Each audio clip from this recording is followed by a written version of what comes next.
The Nigerian government has formally reconstituted the National Council on Skills with the aim to focus the council on building a skilled workforce for the country. Now, speaking at the new council inauguration this week in Abuja, Vice President Kashim Shettima outlined the administration's key strategies for skills development policies, fund mechanisms, certification, as well as support to the informal sector. The idea was to support skilled employment for Nigerians, and in particular, the youth population. Now, drilling this down for us is Professor Ken Ife. He's in our Abuja studios. He's a development economist and a public policy advocate. Professor, good evening to you. Thank you so much for joining us, sir. Wanted to kick off with your thoughts on the reconstitution of the National Council on Skills and why it's important for the country at this time. Now, this is the real, genuine attempt to move employment to where it belongs. You see, I was involved in work-based training in the UK since 1990, and I've been very, very active. So 2015, I sent a policy document to the new administration then on this. Now, the thing is this. There are three domains. We're talking about work-based training, which is located at workplace.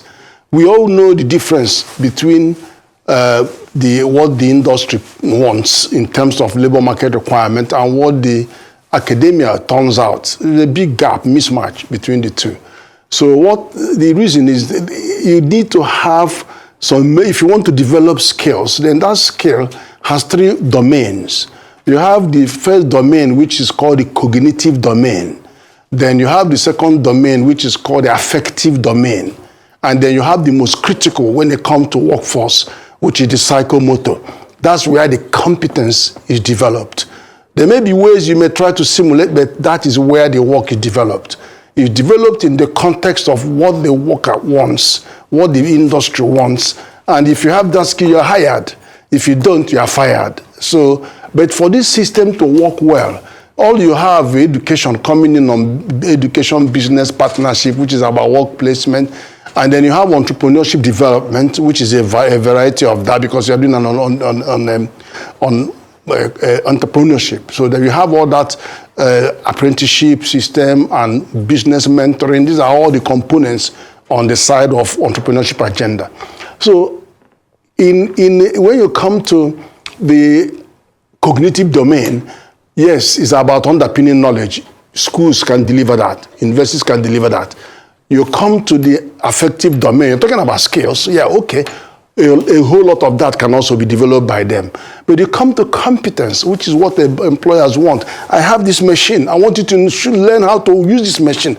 This is what happens at work. They want you to come in and work, or those who are already working, to come out and embrace some more knowledge, underpinning knowledge and develop more skills. So it becomes part of the lifelong learning.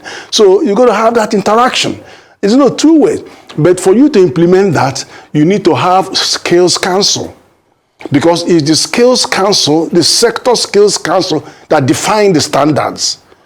If you, catering and hospitality sector, you have aviation and travel sector, you have construction industry, which is very dominant.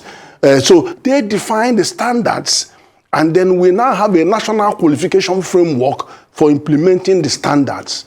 So what happens is that some part of it could be dealt with at the school level and all that, but it's quicker. When we are piloting it, we use skills development agencies and all of that to do that really quickly. But because for you to bring it into the university or the education system, it takes a little time to be able to infuse that, to weave it into the social and the fabric. So it takes from finding time. That's why you have to have a blend of skills development agencies and the academia.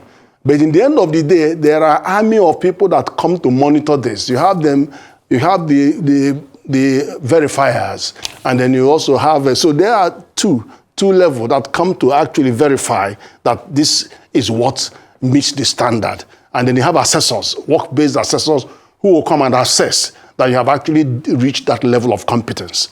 So this is all in the whole qualification system. Fantastic. But then accreditation is also given. So okay, yes, keep going. Accreditation, yeah, go ahead, okay. Yes. Yes, because people need to understand the balance. The balance is that the Skills Council define the standards applicable to their industry. And they keep modifying that over time because things change a lot. Even ITT too. Now, but the qualification framework is what is the overall framework that shows level 1, level 2, what you need to attain level 1, level 2, and certificates that come. The certificates come from the universities or from the Business and Education Council. There's one in Kaduna that do technical education, something like that. So some of them will give certificates, but the entire scheme have procedures and that you have to follow and protocols. Okay, now as far as Nigeria is concerned, with respect to the mix of skills, is it there? Do we have the right mix as far as policies to be able to galvanize those skills needed to get the required jobs that are out there? What do you make of the policies that are in place? Well, this is what they are trying to do now. I think it's probably 2019 they started that, but the recommendations went much earlier, 2015, I think. As soon as they were coming in, about 2 months between them, that was when I do all that. But many other people would have done similar. But the thing is, the government policy would say, we want to do this, which is what you are hearing. And then the first step to doing this is to constitute the various industry sector councils, which they are doing. And those councils will now begin to meet.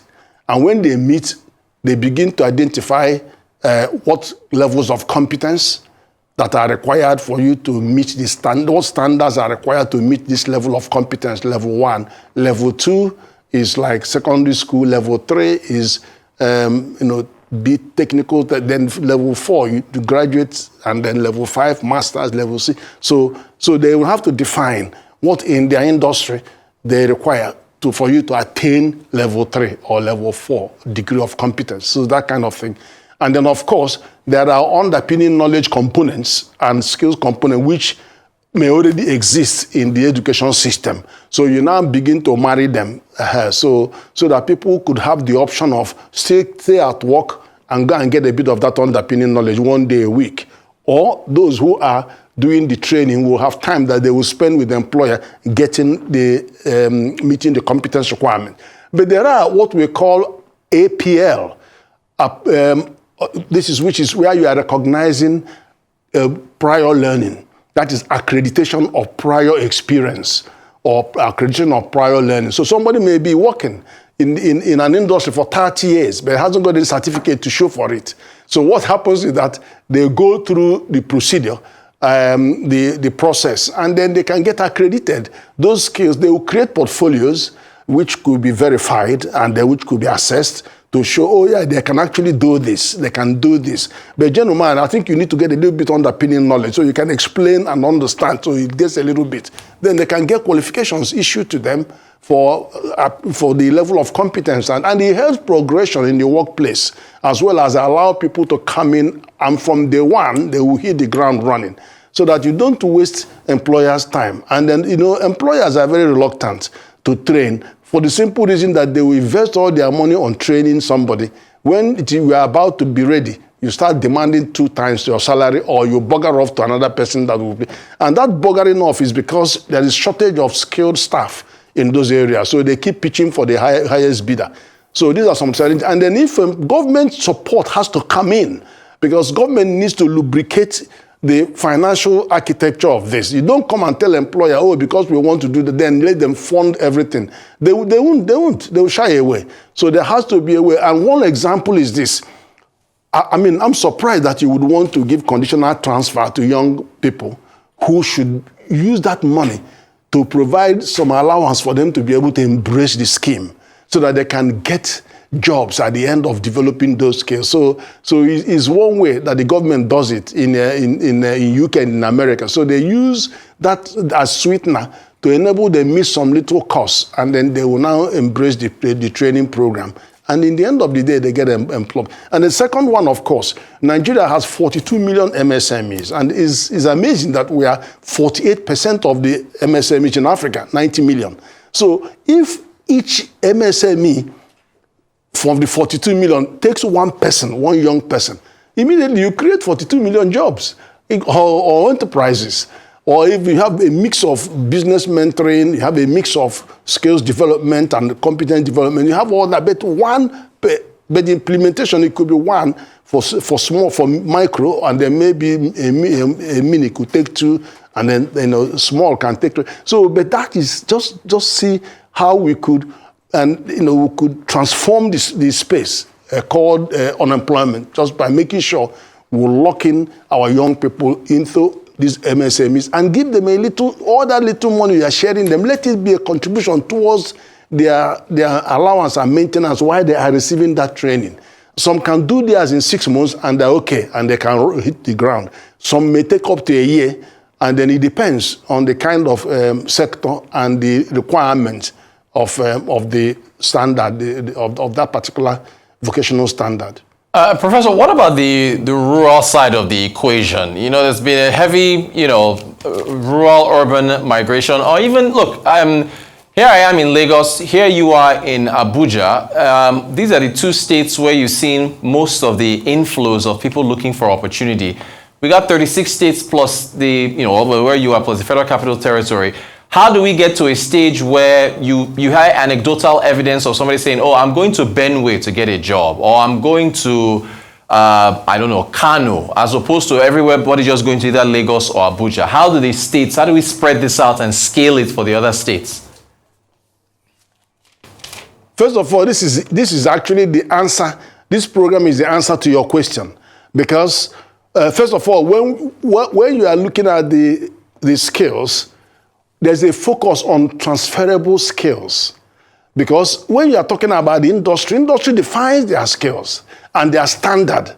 And those skills are also transferable. So it doesn't matter whether the industry is in Benue or the standards are the same.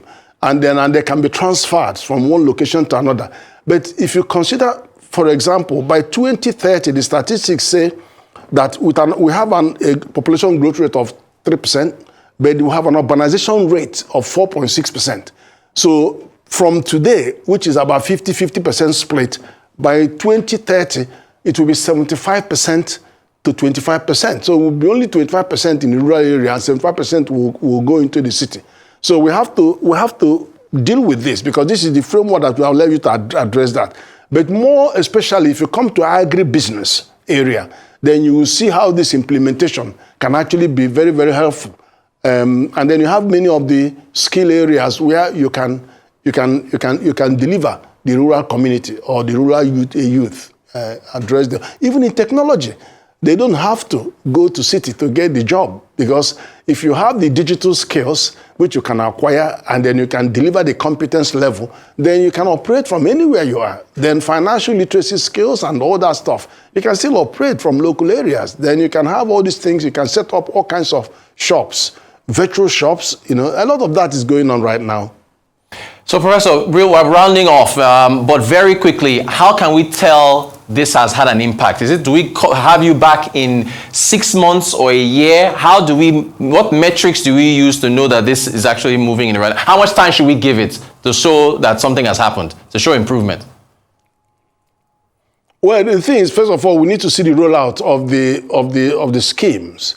Because first of all, you have to develop the sector skills. Then 2, they have to rapidly be piloted. Then 3, you move the educational system closer to it so that they can begin to embed. And then the critical measures are the number of people that have gained vocational qualification, national vocational qualification, that's what they call them, NVQs. And then obviously how many jobs resulted from this, because it's actually, the meaning of it is jobs itself. Is telling you, instead of going to a school to go and take training, if you come to an industry trains you, automatically you have all that they take. But the thing is that you don't have enough of that. And if you look at entrepreneurship, that is exactly what happens with entrepreneurship, that you have brought on somebody, stays with you for 5 years, apprenticeship, then automatically you give them the payoff, and then they move, they stay, work with you. So that is the meaning of employment. That's what I'm saying, that this is the first real step to address the issue of employment by taking it home to where it belongs. over 90% of jobs are created by MSMEs. And government alone can't even create 7% of the jobs. So it is about getting employers to take responsibility for training young people, and then government to give them that backup and support and the political and policy framework that would enable both agents of youth employment, which is the trainers on that level, and then the education system and the employers to lock on. That's actually what it is about. Professor, a pleasure speaking to you about this very important initiative. We hope that things will work out as you have analyzed it for us. We thank you so much for your time this evening.